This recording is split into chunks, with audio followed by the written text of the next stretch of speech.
aega tagasi küsisime teilt, kuidas on õige käituda siit Paldiski maanteele paremale välja sõites, kui põhifooris põleb punane ja lisasektsioonis roheline nool tuli.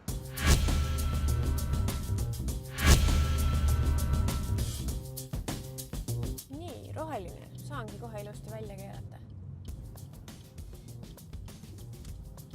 Issand, seal tuleb ju keegi.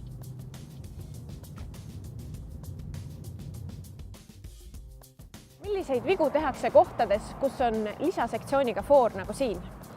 Üldjuhul on see, et ei arvestata põhifoori tulb, mis põleb koos lisasektsiooniga. Kui lisasektsioonis põleb roheline tuli ja põhifooris roheline tuli, siis võib liikuda julgemalt. Vaadata ikkagi seda, et sõit oleks ohutu, aga kui põhifooris põleb punane tuli ja lisasektsioonis roheline, siis tuleb teistele liiklejate ristmikul teed anda. Roheline nool tuli põleb, aga punane põhituli põleb ka, seega ma pean vaatama, et ma pean teed andma.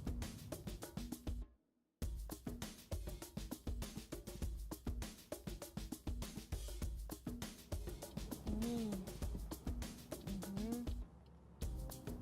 Lõpuks saan minna.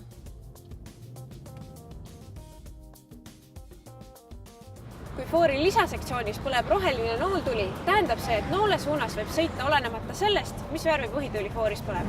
Kuid see ei tähenda, et noole suunas sõitjatel oleks eesõigus. Eesõiguse annab ikkagi ainult põhifoori roheline tuli.